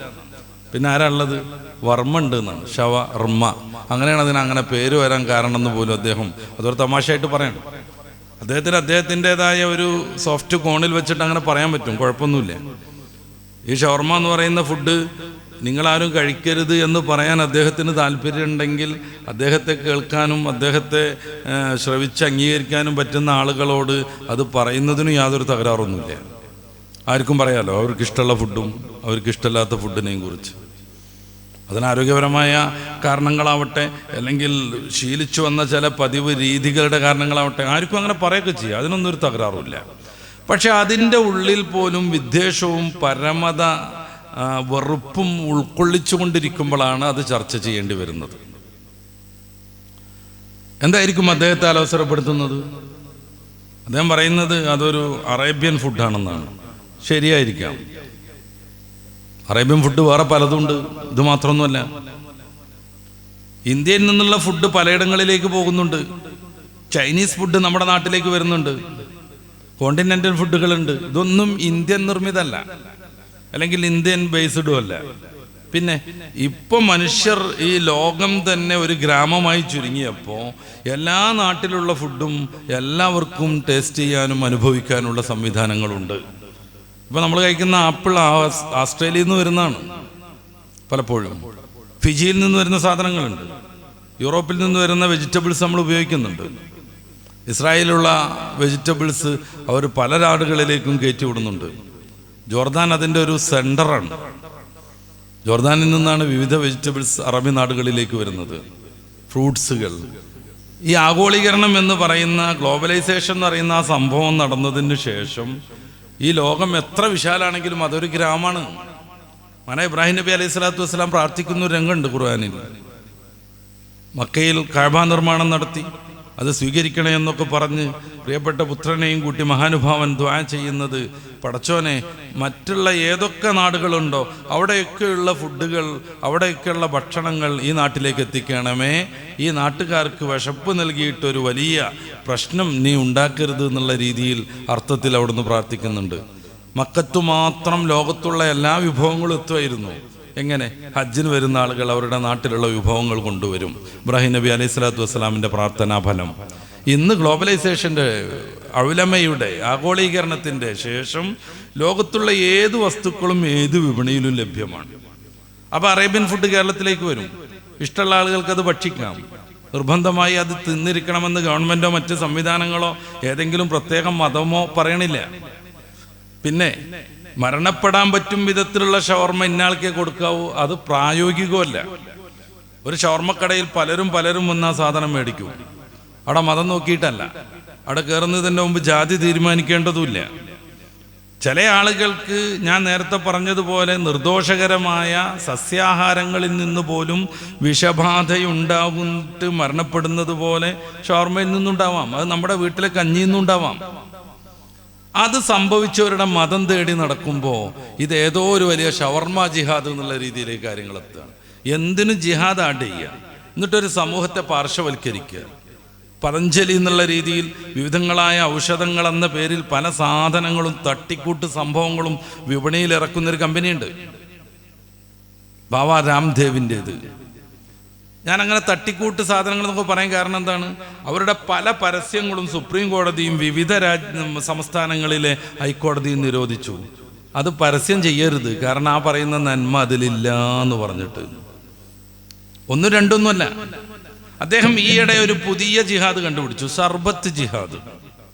എന്താ ഷർബത്ത് ജിഹാദ്?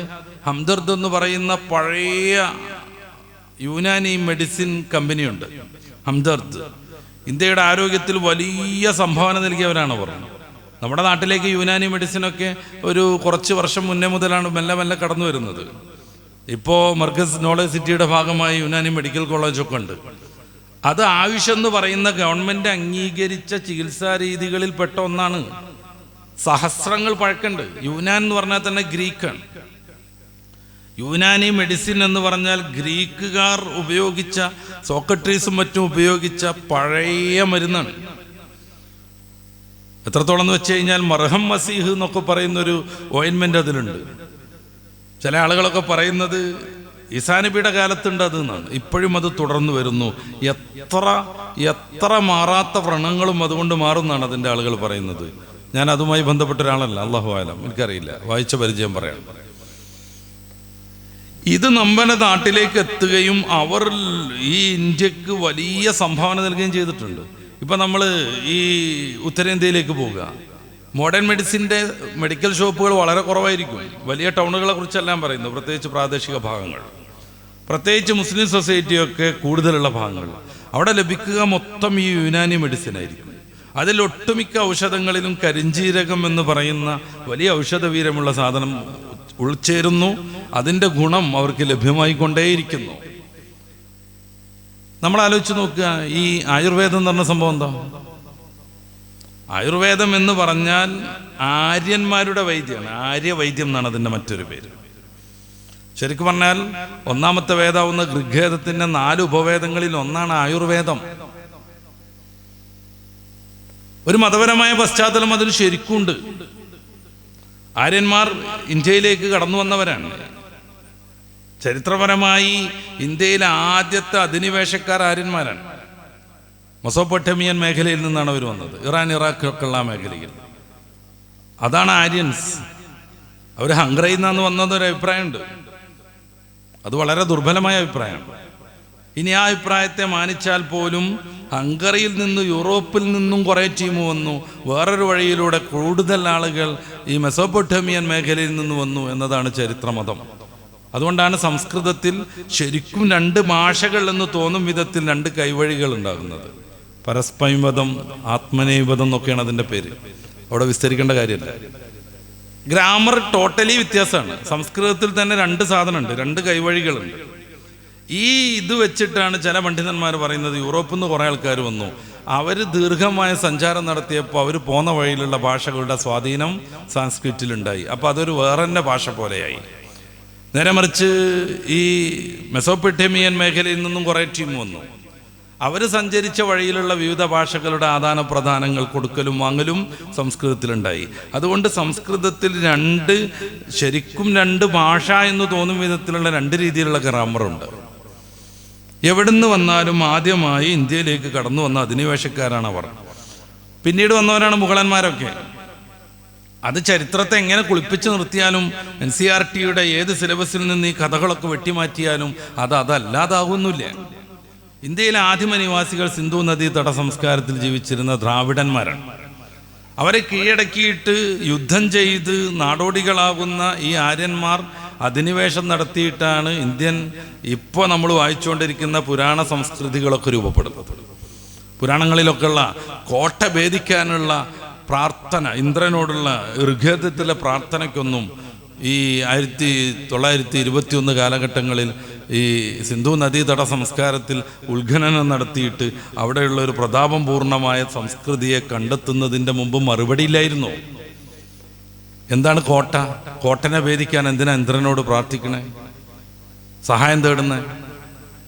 അവർക്ക് അതിനൊരു മറുപടി ഇല്ലായിരുന്നു. പക്ഷെ പിന്നീടാണ് ഇന്ത്യയിൽ സിന്ധു നദീ തട സംസ്കാരം, രവി നദി അതിൻ്റെ ഒരു ഉപനദിയായിരുന്നു, ഇന്നിപ്പോൾ അതില്ല. സിന്ധു നദിയുടെ മിക്ക ഭാഗവും ഒന്ന് പാകിസ്ഥാനിലുമാണ്. അവിടെ ജീവിച്ചിരുന്ന വലിയൊരു സമൂഹം ഉണ്ടായിരുന്നു. അവർ സംസ്കാരചിത്തരായിരുന്നു. അവർക്ക് ടോയ്ലറ്റ് ഉണ്ടായിരുന്നു, പട്ടണങ്ങളുണ്ടായിരുന്നു, വേസ്റ്റ് പോകാനുള്ള മാർഗങ്ങളുണ്ടായിരുന്നു. അവർ നാടോടികളല്ലായിരുന്നു. ഈ ടീമിനെ തോൽപ്പിക്കാൻ വേണ്ടിയുള്ള അവരുടെ നേതാവാകുന്ന ഇന്ദ്രനോട് ആവശ്യപ്പെടുന്നതാണെന്ന് പിന്നീടാണ് മനസ്സിലാകുന്നത്. അപ്പൊ ഈ ഒന്നാമത്തെ വേദമാകുന്ന ഋഗ്വേദത്തിന്റെ ഉപവേദങ്ങളിൽപ്പെട്ട ഒന്നാണ് ആയുർവേദം. അതുകൊണ്ടാണ് അതിന് ആര്യവൈദ്യം എന്ന് പേര് വരുന്നത്. അതിന് അതിൻ്റെതായ സ്വാധീനമില്ലേ? ഉണ്ട്. ഫലങ്ങളില്ലേ? ഉണ്ട്. ഒരു തർക്കമില്ല, അതിന് അതിൻ്റെതായ ഫലങ്ങളുണ്ട്. അതുകൊണ്ടാണ് ഇന്ത്യൻ ഗവൺമെന്റ് ആയുഷ് എന്ന പേരിൽ ഈ സംഗതികളൊക്കെ അന്വേഷിച്ചൊരു പ്രത്യേകമായ വകുപ്പ് തന്നെ ഉണ്ടാക്കുന്നത്. നമ്മുടെ നാട്ടിലൊക്കെ ഉള്ള ചില തലതിരിഞ്ഞ യുക്തിവാദിക്കാരൊക്കെ ഉണ്ട്. അവർ പറയും ഇതിലൊന്നും യാതൊരു ഗുണമില്ല, അതൊക്കെ വെറും വേസ്റ്റുകളും ചവറുകളുമാണെന്നാണ് ഇവർ പറയുന്നത്. അവരുടെ ബുദ്ധിക്കുറവെന്ന് മാത്രമേ നമുക്ക് അതേക്കുറിച്ച് പറയാൻ പറ്റുള്ളൂ. സഹസ്രങ്ങൾ ഒരു സംസ്കാരം നിലനിൽക്കണം എന്നുണ്ടെങ്കിൽ അതിന് അതിൻ്റെതായ ഫലങ്ങളുണ്ടാവണം. ഞാൻ പറഞ്ഞു, സോക്രട്ടീസിൻ്റെ കാലം മുതലൊക്കെ ചികിത്സാ രംഗത്ത് സജീവമാണ് യുനാൻ എന്ന് പറയുന്ന ആ ഒരു വൈദ്യശാസ്ത്രം. ആയുർവേദവും അവരും തമ്മിൽ ഈ അടിസ്ഥാന മൂലകങ്ങൾ 3 4 എന്നുള്ളതിലുള്ള ഒരു ചെറിയ തർക്കമാണ്. കാര്യങ്ങളൊക്കെ ഏകദേശം ഈ നമ്മുടെ ഭൂമിയിൽ നിന്ന് പദാർത്ഥം കിട്ടുന്ന വസ്തുക്കളൊക്കെ കൂട്ടിയിട്ടുണ്ടാകുന്ന ഏകദേശം സാമ്യമായ മെഡിസിനുകളാണ്. ഈ രംഗത്ത് ഏറെ സേവനം ചെയ്യുന്ന ഒരു ടീമാണ് ഹംദർദ് എന്ന് പറയുന്നത്. ഞാൻ ആ കമ്പനിയുടെ ആളുമല്ല. അവരുടെ ഒന്നാമനാകുന്ന ഹക്കീം എന്ന് പറയുന്ന ആ ഒരു വൈദ്യർ ഡൽഹിയിലെ കഠിനമായ ഉഷ്ണത്തിൽ നോമ്പെടുക്കുന്ന ആളുകൾക്ക് ക്ഷീണം വരാതിരിക്കാൻ വേണ്ടി ഏകദേശം 100ഓളം ഔഷധക്കൂട്ടുകൾ പ്രത്യേകമായ രീതിയിൽ സമാഹരിച്ചിട്ടാണ് റൂഹഫ്സ എന്ന പേരിലുള്ള ഒരു പാനീയം രൂപീകരിച്ചത്. അതിന് 100 കൊല്ലത്തിലേറെ പാരമ്പര്യമുണ്ട്. ഇത് വ്യാപകമായി വിറ്റുപോകുന്നൊരു സാധനമാണ്, വ്യാപകമായി. പിന്നീട് ഈ കമ്പനി രണ്ടായി. ഒരു വിഭാഗം പാകിസ്ഥാനിലേക്ക് പോയി, ഒരു വിഭാഗം ഇന്ത്യയിൽ തന്നെ തുടർന്നു. 2 ടീമും ഇപ്പോൾ റൂഹഫ്സ് അവരുടേതായിട്ട് ഇറക്കുന്നുണ്ട്. ഈ സാധനം കൊണ്ട് ഞാൻ നേരത്തെ പറഞ്ഞ കമ്പനിക്കാർ എന്തൊക്കെയോ സർബത്തുകൾ പുറത്തിറക്കിയിട്ടും അതൊന്നും ക്ലിക്കാകാതെ വന്നപ്പോൾ ഇതിനെയും വളരെ മനോഹരമായ ഒരു ജിഹാദിലേക്കാണ് ചേർക്കുകയാണ്. അതാണ് ഷർബത്ത് ജിഹാദ്. അതുകൊണ്ട് ആരും ഇത് ഉപയോഗിക്കരുത്. മനുഷ്യർ ഏറ്റവും സ്നേഹത്തോടെ പരസ്പര സൗഹൃദത്തോടെയും ജീവിക്കേണ്ടതാണ് നമ്മുടെ ഭാരതം. ഇതൊരു പൂന്തോട്ടാണ്. ഒരൊറ്റ പൂവല്ല ഇവിടെ വിരിയുന്നത്. ഒരു പൂവിൻ്റെ സൗരഭ്യം മാത്രമല്ല നമുക്ക് ആസ്വദിക്കാൻ പറ്റുന്നത്. നേരെ മറിച്ച് വ്യത്യസ്തങ്ങളായ ദർശനങ്ങളുണ്ട്. എത്ര ദർശനങ്ങൾക്ക് ഇവിടെ ഈ ഭാരതം ജന്മം നൽകി നമ്മൾ ആലോചിച്ച് നോക്കും. എത്ര ദർശനങ്ങൾക്ക്. അത് ഏതെങ്കിലും പരസ്പരം യോജിപ്പുള്ളതാണോ? ശ്രീ ബുദ്ധന്റെ ബൗദ്ധ ദർശനം അത് ഏതെങ്കിലും രീതിയിൽ ജൈന ദർശനമായിട്ട് യോജിപ്പുണ്ടോ? ഇല്ല. ബുദ്ധന്മാരെയും ജൈനന്മാരെയും ഒഴിവാക്കാനും നശിപ്പിക്കാനും വേണ്ടിയാണ് ശ്രീ ശങ്കരൻ അദ്വൈതം രൂപീകരിക്കുന്നത് എന്ന് ഔദ്യോഗിക പഠനങ്ങളുണ്ട്. എത്ര ഒന്നൊന്നുമില്ല, നിരവധി. ഞാനതിൽ ഇടപെടല്ല, എൻ്റെ അഭിപ്രായം പറയുമല്ല. ഇന്ത്യയിലെ അല്ലെങ്കിൽ ഭാരതത്തിലെ ഈ നാസ്തിക ദർശനങ്ങളെ കുറിച്ചുള്ള പഠനം നടത്തുന്ന ചില ആളുകൾ, വി പി ഉണിത്തിരിയെ പോലുള്ളവർ, ഈ ഇന്ത്യയിൽ ഉണ്ടായിരുന്ന ഷഡ്ദർശനങ്ങൾ എന്ന് പേരിൽ പറയുന്ന സാഖ്യം, ന്യായം പോലെയുള്ള മീമാംസം, ഇങ്ങനെയുള്ള ഈ ദർശനങ്ങളിൽ മിക്കതും നാസ്തികമാണെന്നാണ് വാദിക്കുന്നത്. എന്ന് വെച്ചാൽ ദൈവത്തെ നിഷേധിക്കുന്നത്, വേദങ്ങളെ നിഷേധിക്കുന്നത്. ഇന്ത്യയിൽ തന്നെയുള്ള ഏറ്റവും പ്രധാനപ്പെട്ട ദർശനമാണ് നമ്മുടെ കാലടിയിൽ പിറന്ന ശ്രീശങ്കരൻ ഡെവലപ്പ് ചെയ്ത. അദ്ദേഹം അതിൻ്റെ ഉപജ്ഞാതാവ്. പലരും അങ്ങനെ തെറ്റിദ്ധരിച്ചിട്ടുണ്ട്. അദ്ദേഹത്തിൻ്റെ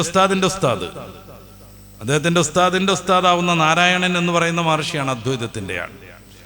പിന്നീട് ഇദ്ദേഹം പ്രമാണങ്ങളൊക്കെ ചേർത്ത് അതേ പ്രകാരം ഈ ഭഗവത്ഗീതയും പിന്നെ ദശോപനിഷത്തും ഒക്കെ ചേരുന്ന ഒരു സംഗതി ഉണ്ട്. പ്രസ്ഥാനത്രയം എന്നാണ് അതിന് പറയുന്നത്.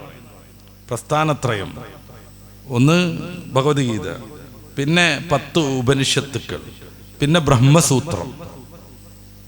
ഈ സംഗതികൾ 3 ചേർത്ത് അല്ലെങ്കിൽ 12 ചേർത്ത്, ഒന്ന് 10 പിന്നെ 1 2 12 അങ്ങനെ പരിഗണിക്കാം.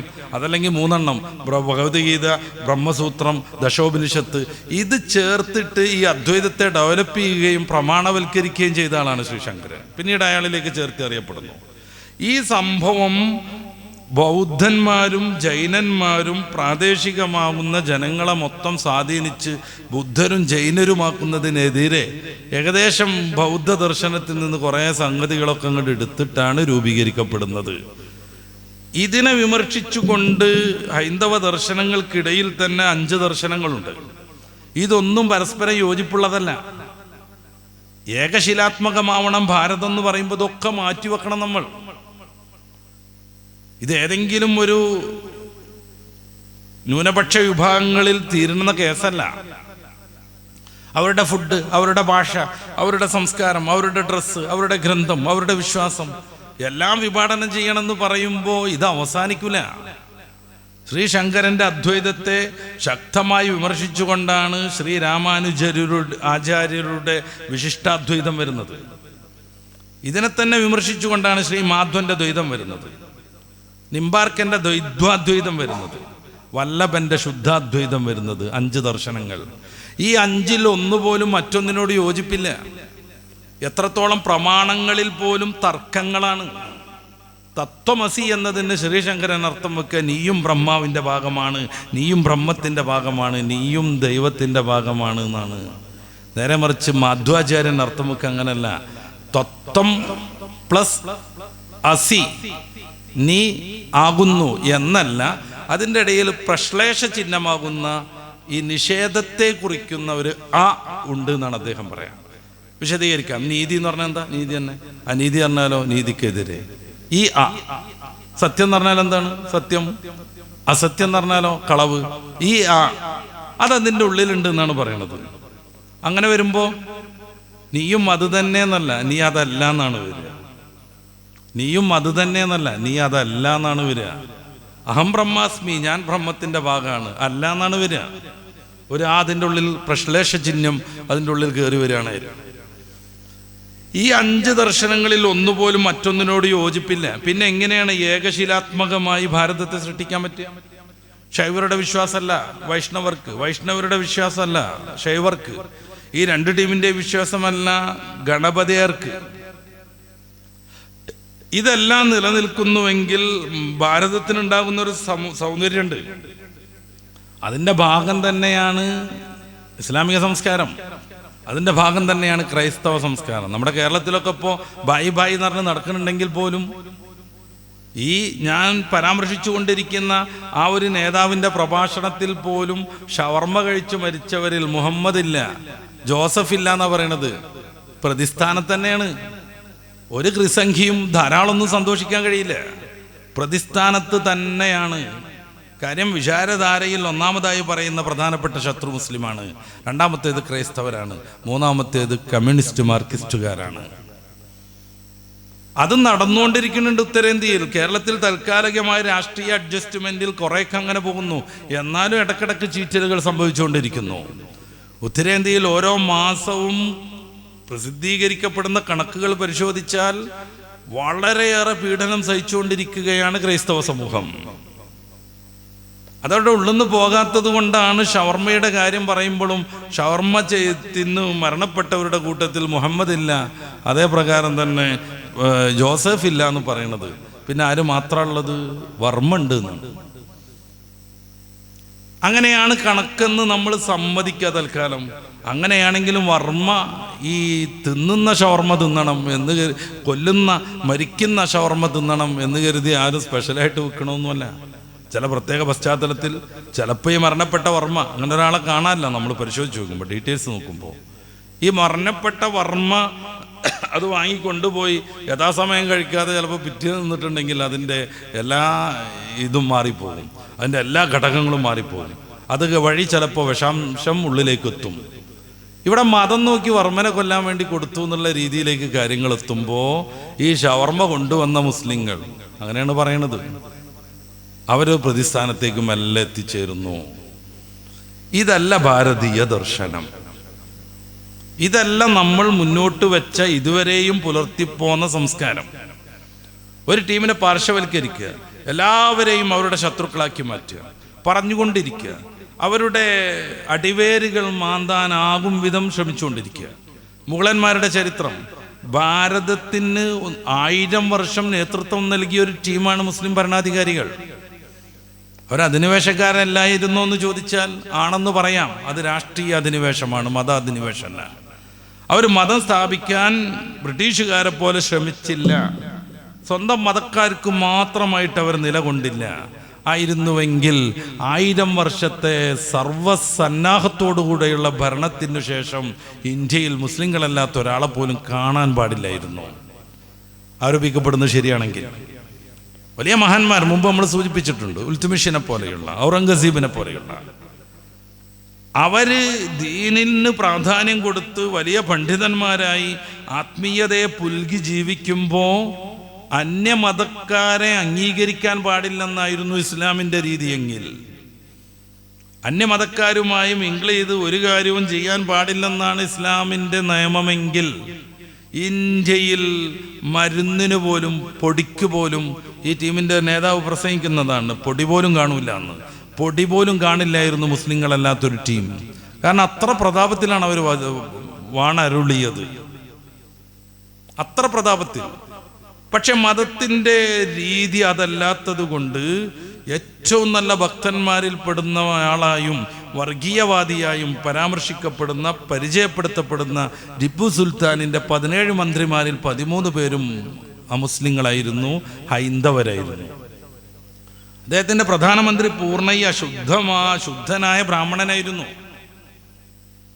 പിൽക്കാലത്ത് അദ്ദേഹം തന്നെ മീർ സാദിഖിനോടൊത്ത് ടിപ്പു സുൽത്താനെ വഞ്ചിക്കാൻ നേതൃത്വം കൊടുത്തു എന്നത് മറ്റൊരു കാര്യം.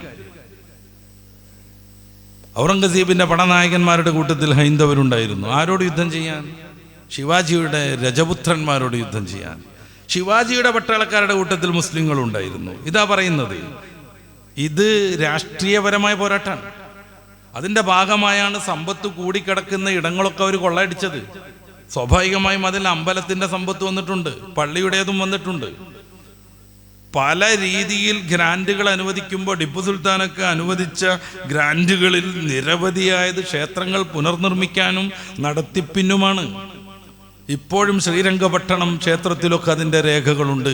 പല ചരിത്ര പണ്ഡിതന്മാരും അത് പുറത്തു കൊണ്ടുവന്നിട്ടുണ്ട്. പാർശ്വവൽക്കരിക്കപ്പെട്ട് ഒഴിവാക്കേണ്ടവരല്ല ഈ സമൂഹം എന്നർത്ഥം.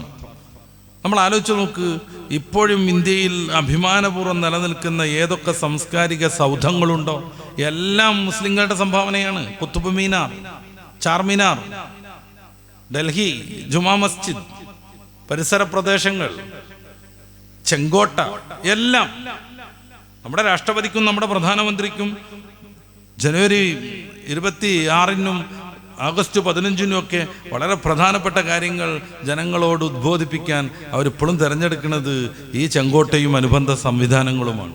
നിർമ്മിച്ചതാരാണ്? ലോകത്തെ മനുഷ്യനിർമ്മിതമായ മഹാത്ഭുതങ്ങളുടെ കൂട്ടത്തിൽ പ്രധാനപ്പെട്ട ഒന്നാണ് താജ്മഹൽ. ആര് നിർമ്മിച്ചു? വളരെ കഷ്ടപ്പെട്ട് ഉസ്ബെക്കിസ്ഥാനിൽ നിന്ന് മാർബിൾ വിദഗ്ധന്മാരെ കൊണ്ടുവന്ന് ദീർഘമായ കാലം കഠിനാധ്വാനം ചെയ്ത് വലിയ സമ്പത്ത് ചെലവഴിച്ച് ഷാജഹാൻ എന്ന മുസ്ലിം രാജാവ് നിർമ്മിക്കുന്നു. ഇന്ത്യക്കൊരു ഏക രൂപം വന്നതുപോലും അവരുടെ കാലത്താണ്.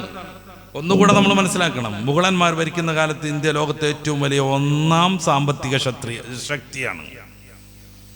1947 നമുക്ക് സ്വാതന്ത്ര്യം കിട്ടി. നമ്മൾ സ്വന്തം തന്നെ ഭരിക്കാൻ തുടങ്ങി. ഇപ്പോഴൊക്കെ ഏകദേശം ഇഷ്ടക്കാർ തന്നെ ഭരണം തുടങ്ങിയിട്ട് 11 കൊല്ലത്തിലേറെയായി. ഇന്ന് ഇന്ത്യ ലോക പട്ടിണിയുടെ കണക്കിൽ 107-ാം സ്ഥാനത്ത് നിൽക്കുന്നു. ഗൗരവത്തോടെ മനസ്സിലാക്കേണ്ട, ഇതിൻ്റെ ഒരു ഭാഗം 120 രാഷ്ട്രങ്ങളാണ് ഈ പട്ടിണിയുടെ ഇൻഡെക്സിൽ ഉൾപ്പെട്ടിട്ടുള്ളത്. 120 രാഷ്ട്രങ്ങൾ. ഈ 120 രാഷ്ട്രങ്ങൾ പട്ടിണിയുടെ ഇൻഡെക്സ് വെളിപ്പെടുത്തുമ്പോൾ ഇന്ത്യ അതിൽ 107-ാം സ്ഥാനത്താണ്. നമ്മുടെ കറൻസിയുടെ മൂല്യം ആലോചിച്ച് നോക്കൂ. പൊട്ടിപ്പൊളിഞ്ഞ് ഒരു രാഷ്ട്രത്തെ തന്നെ മൊത്തം ഇല്ലാതെയാക്കിയതായിരുന്നു അഫ്ഗാൻ അധിനിവേശം അമേരിക്കയുടെ. ക്ലസ്റ്റർ ബോംബുകൾ ഇട്ടിട്ട് ആ നാട് കളച്ചു മറിച്ചു. അതിനുശേഷം അവിടെ ഒരു ഭരണകൂടം ഉള്ള സൗകര്യങ്ങളൊക്കെ വെച്ച് തട്ടിക്കൂടി വന്നു. അഫ്ഗാനിസ്ഥാനുകാരുടെ 1 രൂപ നമുക്ക് കിട്ടണമെങ്കിൽ ഇന്ത്യയുടെ 1 രൂപയും 60 പൈസയും കൊടുത്തിരിക്കണം. നമ്മുടെ രൂപയേക്കാളും ഈ തകർന്ന് തരിപ്പണമായി ശൂന്യതയിൽ കിടക്കുന്ന ആ നാട്ടുകാരുടെ കറൻസിക്ക് പോലും മൂല്യം കൂടുതലുണ്ട്. നമ്മൾ സ്വന്തം ഭരിക്കുകയാണ്, ഇന്ത്യക്കാർ നമ്മൾ തന്നെ നമ്മളെ ഭരിക്കുകയാണ്.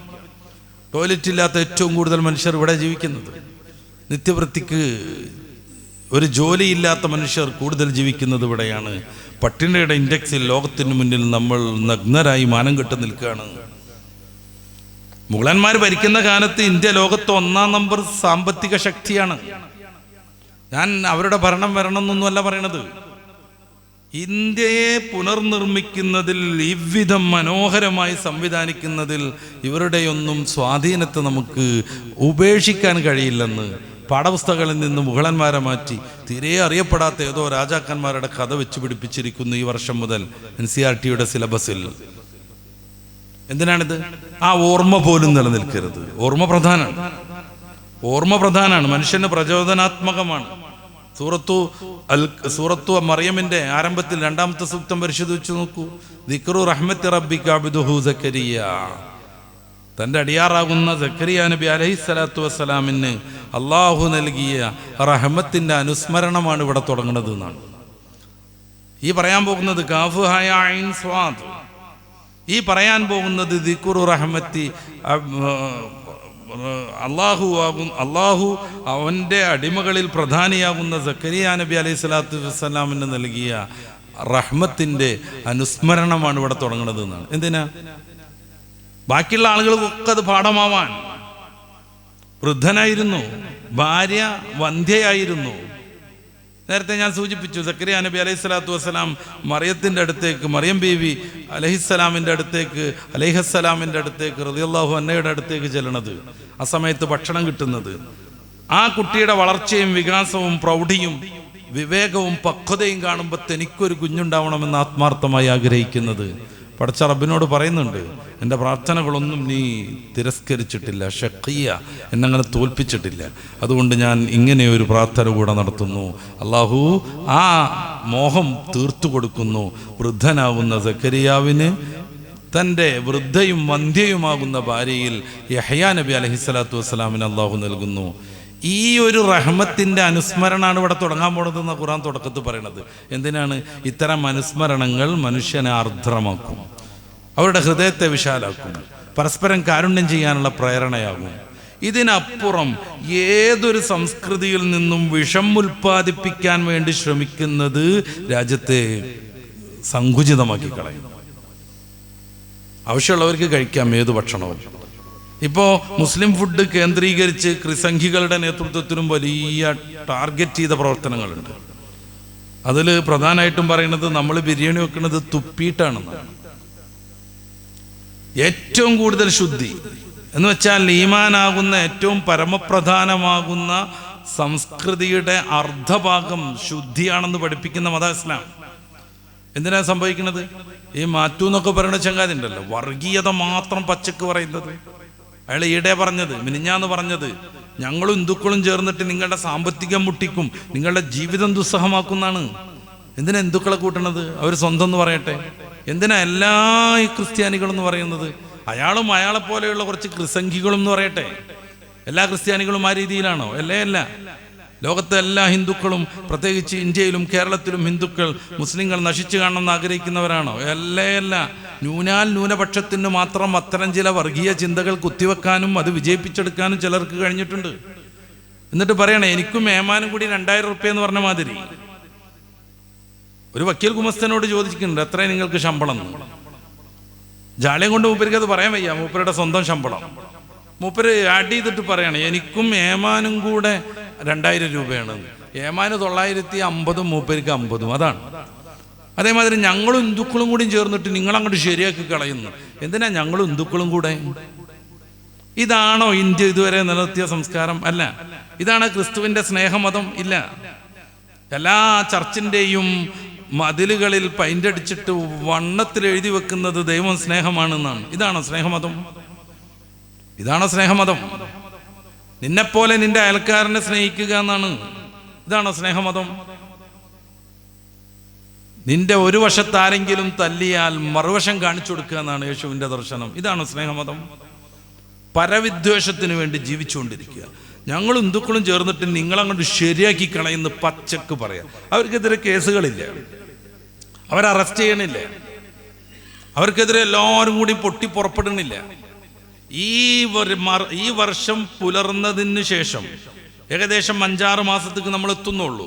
അപ്പോഴേക്ക് 9 ക്രിമിനലുകളെ, ഈ പറയുന്ന പ്രസ്ഥാനങ്ങളോട് ചേർന്ന് നിൽക്കുന്നവരെ പാകിസ്ഥാനാകുന്ന ഇന്ത്യയുടെ 1-ാം നമ്പർ ശത്രുവിന് സൈനിക രഹസ്യങ്ങളടക്കം ചോർത്തിക്കൊടുത്തതിന് അറസ്റ്റിലായിട്ടുണ്ട് 9 പേർ. മിനിഞ്ഞാന്ന് പോലും അത് സംഭവിച്ചിട്ടുണ്ട്. ആരെങ്കിലും ചർച്ച ചെയ്തോ? മുസ്ലിം സൊസൈറ്റിയിൽ അനിവാര്യമായ ഘട്ടത്തിൽ ഏതെങ്കിലും ഒരു ദമ്പതികൾ തലാക്ക് ചൊല്ലി പിരിയേണ്ടി വന്നാൽ അത് ആഴ്ചകൾ നീണ്ടു നിൽക്കുന്ന ചർച്ചയാണ്. ഇസ്ലാം സ്ത്രീകളെ പീഡിപ്പിച്ചു എന്നാണ്. ആലോചിച്ചു നോക്കൂ നിങ്ങൾ. തലാക്ക് എന്ന് പറയുന്ന അത് ഏത് പേരിൽ വിളിച്ചാലും ഭാര്യയും ഭർത്താവും മോചനം നേടാനുള്ള ഏർപ്പാട് ഇന്ത്യയിൽ എല്ലാ മതസ്ഥർക്കും അതവരുടെ സിവിൽ നിയമത്തിന്റെ ഭാഗമാണ്, ക്രിമിനൽ അല്ല. മുസ്ലിങ്ങൾക്ക് മാത്രം മുത്തലാഖ് ക്രിമിനൽ പ്രശ്നമാണ്. ഒരാൾ മുത്തലാഖ് നടത്തിയിട്ടുണ്ടെങ്കിൽ അയാൾ ക്രിമിനൽ കുറ്റക്കാരനാണ്. ഏത് നിമിഷവും അറസ്റ്റ് ചെയ്യപ്പെടാം, എത്രയും ജയിലിലിടാം. വിചാരണ തടവുകാരനായി അയാളുടെ ആയുസ് തീരോളം വേണമെങ്കിൽ അയാളെ ജയിലിലിടാം. ഒരാൾക്കിതുകൊണ്ടൊരു ഗുണമില്ല. പക്ഷെ അവിടെ മുസ്ലിങ്ങൾ മാത്രം ക്രിമിനലുകളാവുന്നു. മറ്റുള്ള മതക്കാർ അവരുടെ സിവിലിയൻ നിയമം അനുസരിച്ച് അവരുടെ വിവാഹമോചനം നിർവഹിച്ചുകൊണ്ടിരിക്കുന്നു. ഇത് ദോഷം ചെയ്യും. ഇതല്ല ഭാരതം മുന്നോട്ട് വെക്കേണ്ട ആദർശം. ഷവർമയുടെ പേരിലാണെങ്കിലും, ഭക്ഷണ രീതിയുടെ പേരിലാണെങ്കിലും, വസ്ത്രത്തിന്റെ പേരിലാണെങ്കിലും. വസ്ത്രമൊക്കെ അങ്ങനെ ഉണ്ട്. മുസ്ലിം സ്ത്രീകൾ മുഴുവൻ മറച്ച് നടക്കാൻ പാടില്ല, അത് ഭീകരത. പർദ ജിഹാദ്, എന്തൊരു കഷ്ടം. വേദകാലത്തുള്ള സ്ത്രീകൾ ഫുള്ള് മറഞ്ഞിരുന്നല്ലോ. ബൈബിളിൽ പറയപ്പെടുന്നു ഓരോ സ്ത്രീയും തട്ടവും ധരിച്ചിട്ട് എല്ലാ ഭാഗവും ഏകദേശം മറച്ചിരുന്നല്ലോ. ഇന്നും കന്യാസ്ത്രീകളായിട്ട് ലോകത്തിന്റെ വിവിധ ഭാഗങ്ങളിലുള്ള കുറേ സ്ത്രീകളുണ്ട്. അവർ തലമറക്കുന്നുണ്ടല്ലോ. അവരൊരു ശരീരത്തിന്റെ ഭാഗവും കാണിക്കാത്ത വിധം അവര് ഡ്രസ്സ് ധരിക്കുന്നുണ്ടല്ലോ. അപ്പൊ അതിനൊരു മറുപടി, അത് എല്ലാവരും ഒന്നുമല്ല, ഞങ്ങളെ കൂട്ടത്തിലെ വിശുദ്ധരായ ആളുകളാണ്. പരിശുദ്ധ ഇസ്ലാം എല്ലാ സ്ത്രീകളെയും വിശുദ്ധകളായി കാണുന്നു. എന്താ മറുപടി? പരിശുദ്ധ ഇസ്ലാം എല്ലാ സ്ത്രീകളെയും വിശുദ്ധരായി കാണുന്നു. വിശുദ്ധകൾക്ക് മാത്രം ധരിക്കേണ്ട വസ്ത്രം എല്ലാ സ്ത്രീകളും ധരിക്കണമെന്ന് ഇസ്ലാം ഷഡിക്കുന്നു. ഒരു തർക്കമില്ല. സൂറത്തുൻ നൂർ വായിക്കുക, സൂറത്തുൽ അഹ്സാബ് പഠിക്കുക. ഇത് ഇസ്ലാമിന്റെ ആദർശമാണ്. ഇതാരുടെയെങ്കിലും മോഹത്തിനനുസരിച്ച് മാറ്റാനോ മറിക്കാനോ ഇന്ത്യൻ ഭരണഘടന പോലും പറയണില്ല. 25, 26, 27 ആർട്ടിക്കിൾ പറയുന്നത് മതസ്വാതന്ത്ര്യത്തെ കുറിച്ചാണ്. ഓരോരുത്തരുടെയും സംസ്കാരം വെച്ചു പുലർത്താം എന്നതിനെ കുറിച്ചാണ്. എല്ലാവർക്കും അവരുടെ ആദർശം പഠിപ്പിക്കാൻ വേണ്ടി സ്ഥാപനങ്ങൾ തുടങ്ങാം, പ്രസിദ്ധീകരണങ്ങൾ തുടങ്ങാം എന്നാണ്.